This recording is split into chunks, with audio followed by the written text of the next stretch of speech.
Now, to break down what lies ahead in the ceasefire roadmap and whether the deal really stands a chance of taking hold, we are joined today by two experts. Professor Ihsan Al-Khatib, a professor of political science joining us from Kentucky in the States, and also a observer of U.S. Middle East policy, Mohammed Al-Din, who is joining us from Al-Ahram and is the managing editor there, joining us from Cairo. We'll start with you, Professor Al-Khatib, in Kentucky. So what would you say the main drivers that behind this latest push for a ceasefire? I mean, the issue has been that attention has been diverted to the Iran crisis. So the agenda was focused somewhere else. The priorities. Trump was busy with the Iranian file. And now that he thinks that the Iranian file is under control, there are talks behind the scenes. He's focused on Gaza. There's a lot of pressure over Gaza, the immense human suffering. But in addition to that, there is a lot of pressure on Trump as to the Israeli detainees. The Israelis, the families, the supporters of these detainees, they look to Trump as their leader, as the one who can make it happen. They don't happen. They don't trust Netanyahu at all. They think Netanyahu is a liar, and they expect Trump to deliver on his promises. Trump wants to show that he is making a difference, that he wants the pictures of people thanking him, and he's moved to that file now. And Mohammed Al-Din, what is your take on the new idea of a ceasefire? And does this differ from previous attempts?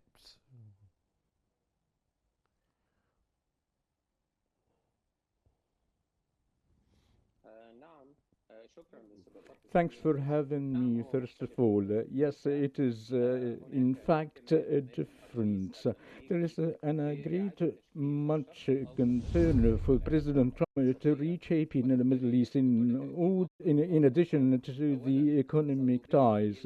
Certainly, the ceasefire agreement will add to the president's credit as he the man of peace, and he is able to stop the wars in the Middle East. Secondly, the internal pressures on the American administration by supporting Israel.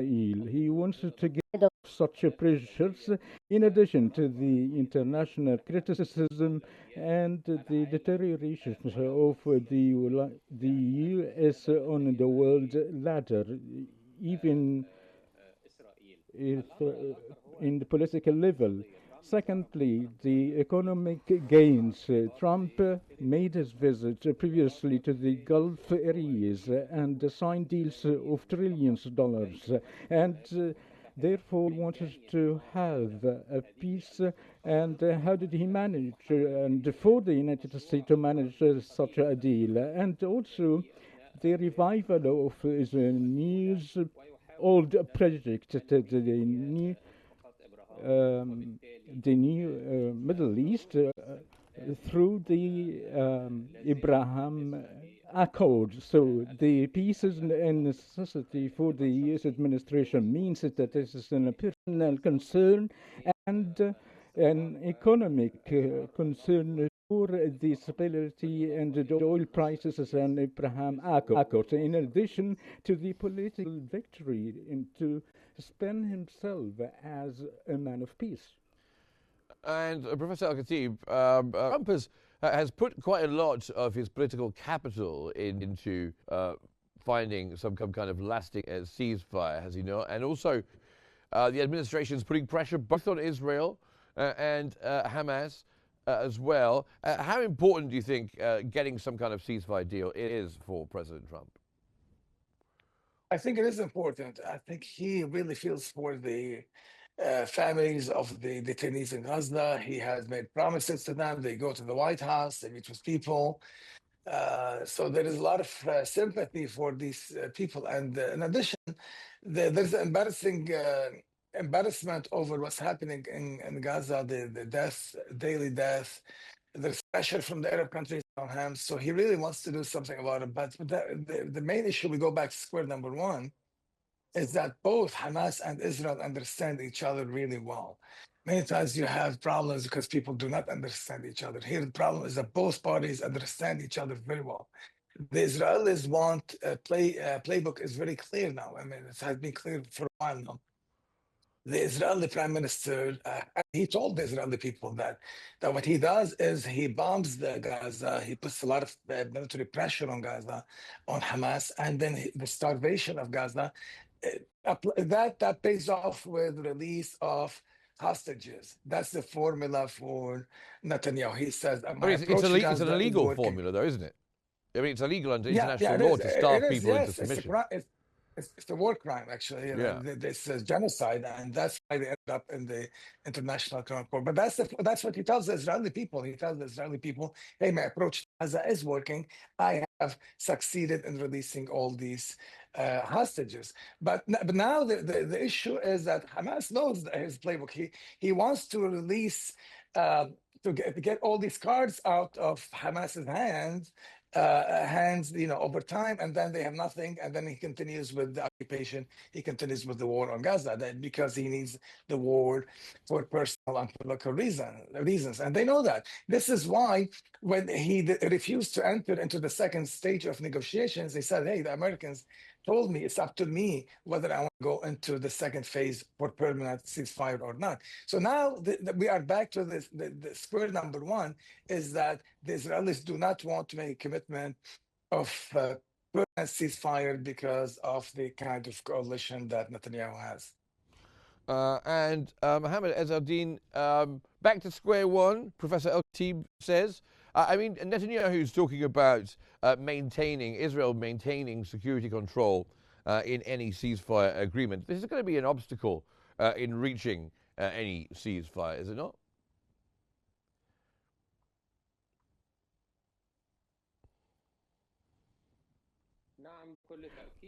Absolutely. Netanyahu himself doesn't wish for a ceasefire, even if it shows otherwise.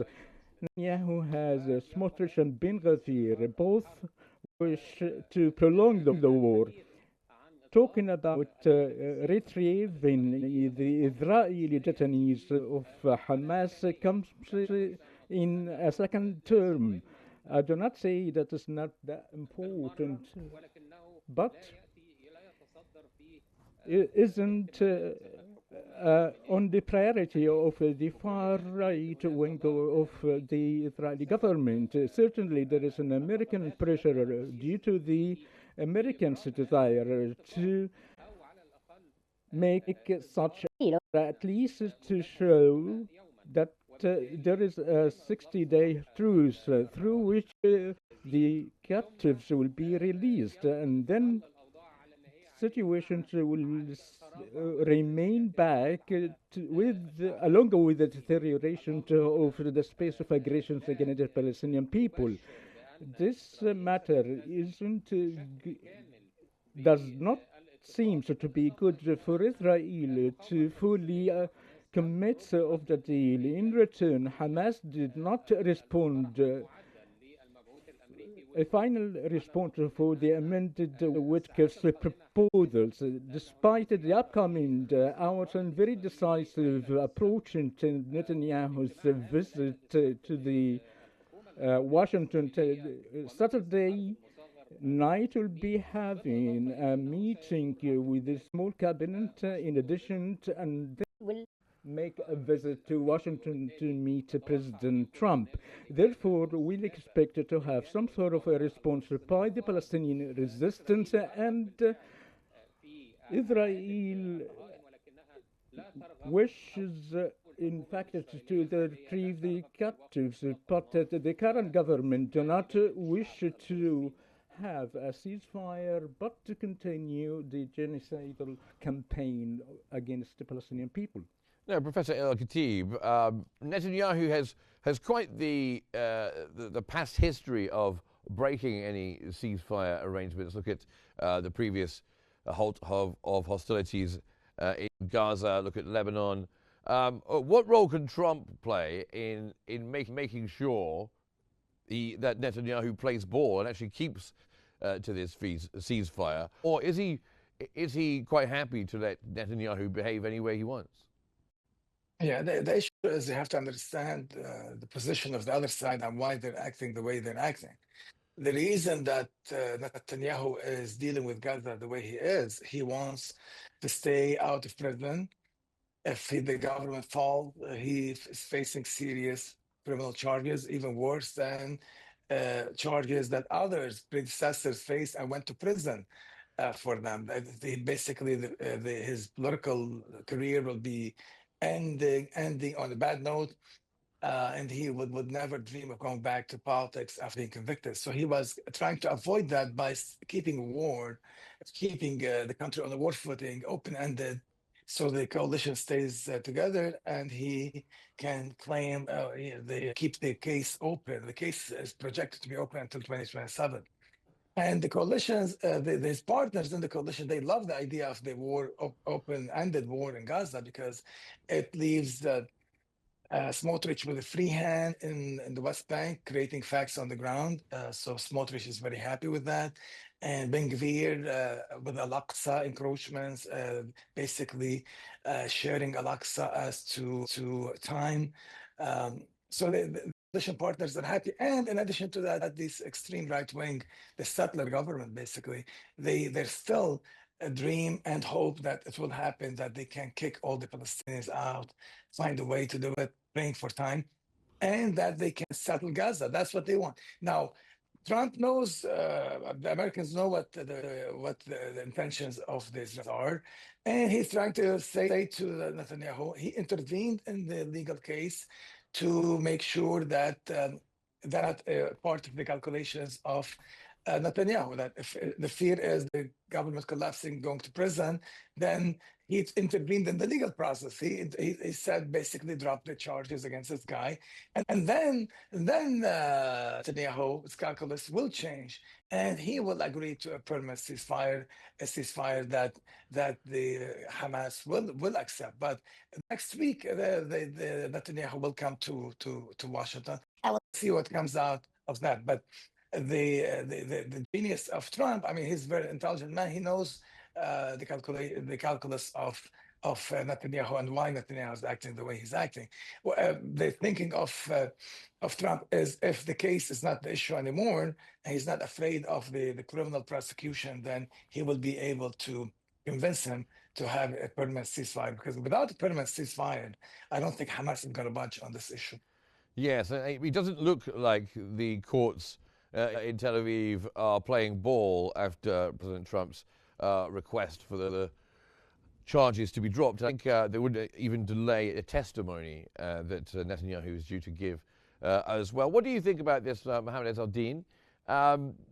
Professor Al-Khatib saying there that President Trump, of course, asking the courts of Israel to do away with the trial of Benjamin Netanyahu on corruption, which has been going on for years, and really just get rid of that trial for Netanyahu. Perhaps then he will end the Gaza war. Do you think that's a big issue for Benjamin Netanyahu?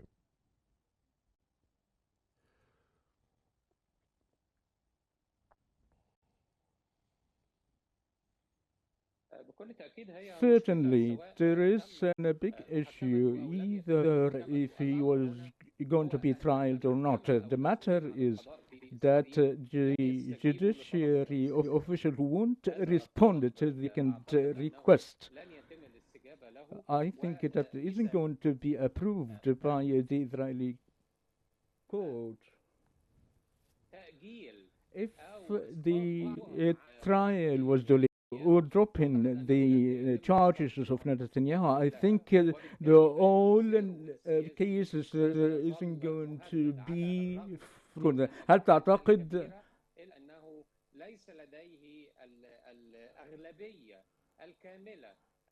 Netanyahu has no majority of the upcoming meeting, and I think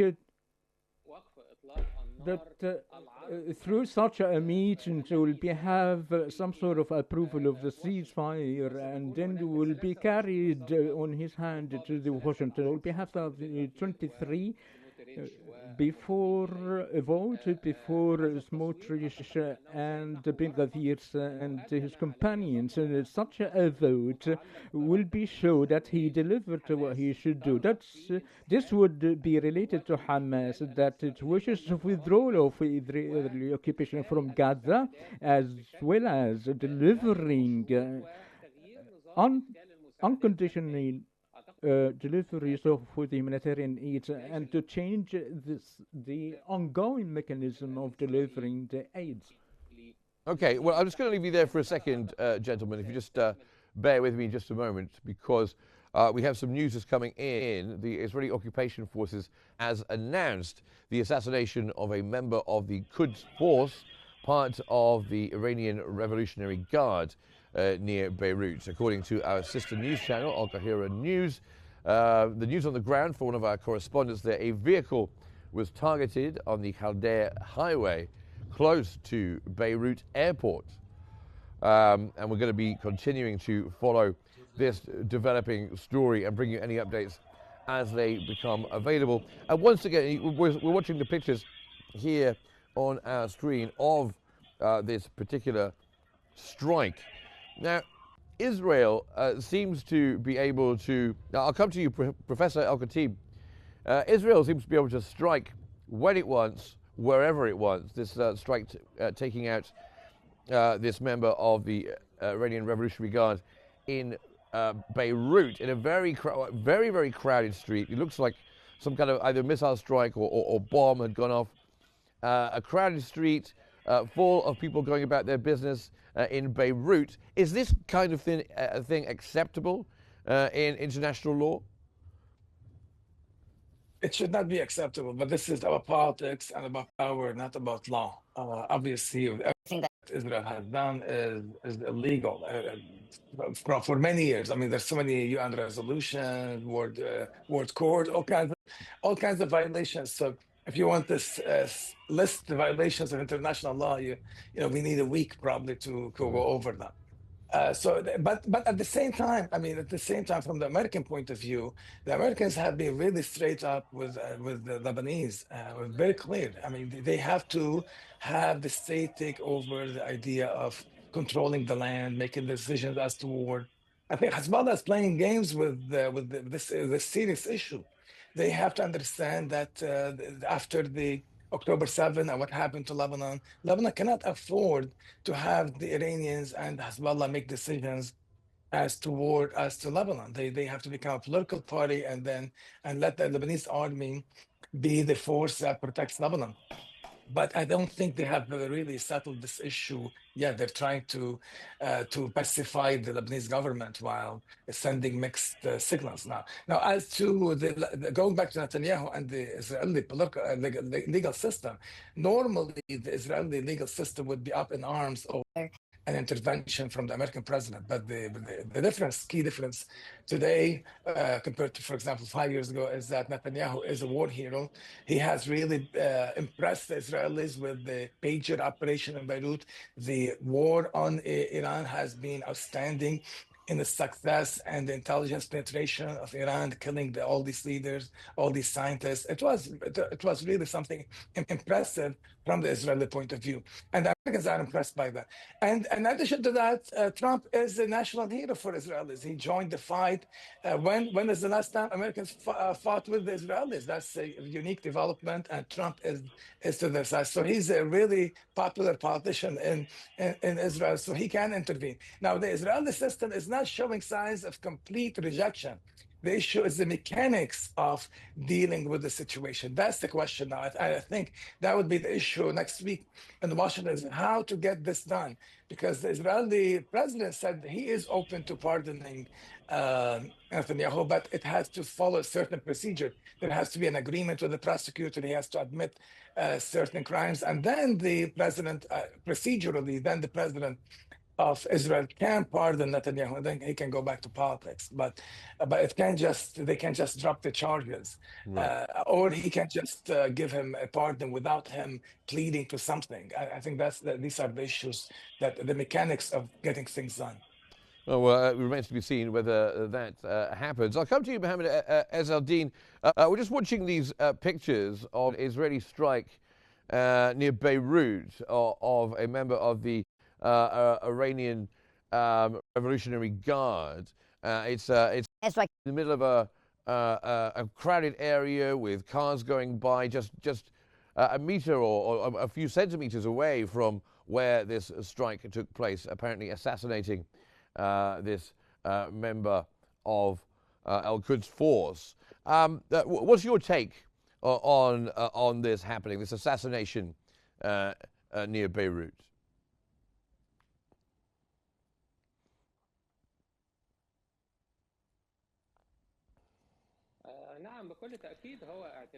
Absolutely, it is an aggression against a state that is a member of the United Nations, which is something that isn't acceptable. The policy of the assassination seems that Israel is implement through having aggressions in other countries, either in Lebanon, Iran, Syria, and Yemen.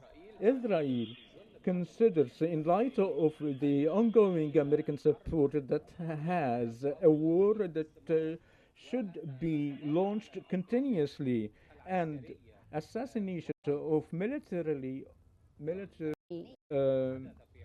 commanders and the scientists in order to support and protect Israel. I think there are issues that Israel should abide with, and this matter isn't acceptable internationally, and this matter shouldn't continue. And to intervene in and to have some sort of aggression against the other states' territories in such a blatant way.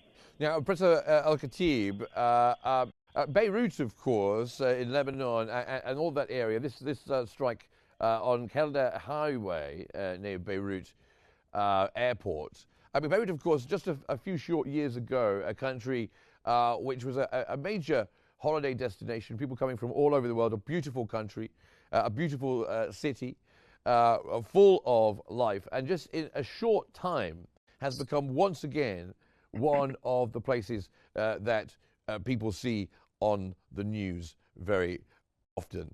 Are we ever going to see a situation where this kind of activity by Israel is going to be held accountable? I don't think so. I was there actually less than a month ago on that highway, and I was born and raised in Lebanon. The Lebanese people, when I was there, Lebanese people are sick and tired of war. They want to be done with war. I don't think Hezbollah has been able to make Israel pay a price for the aggression in Lebanon. So the Lebanese paid a heavy price, but Israel was affected in a minor way. They want the state to control the country, and then the question is, why is that guy on the highway? I mean, it's not like he was sitting at Starbucks drinking coffee when the Israelis killed him. He's not a tourist. He should not be there. Actually, the Lebanese government should control the country, and there should not be an excuse for the Israelis. The pretext always Israel is looking for a pretext to hit Lebanon, to bomb Lebanon, and the only way for this to end is for complete closing of that file. The Hezbollah file, the military faction allied with Iran that basically operates next to separate from the government. That's not sustainable. The Lebanese have paid a heavy price, and that has to stop. What Israelis did is wrong, of course, obviously, and it's a violation of all kinds of laws. But at the same time, the Lebanese are really tired of anything that will give Israel a pretext to bomb their country. And staying with you, Professor Al-Khatib, without asking you to speculate too much, I mean, so why then do you think Israel has this information to do a strike in the middle of Beirut at this time? Just briefly if you can, because we're just out of time. We've got about 30 seconds. When I was in Beirut, over where I stayed, there was a drone flying all the time. There's a drone overflying.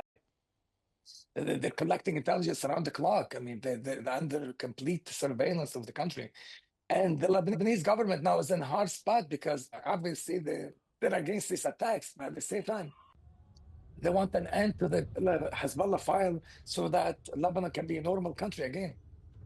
Well, thank you very much to both of our guests here on the program. Thank you, Professor Ihsan Al-Khatib, joining us from the United States, and from Cairo, Mohammed as Dean as well. Thank you very much for joining us and for commenting on this breaking news that we've been covering today.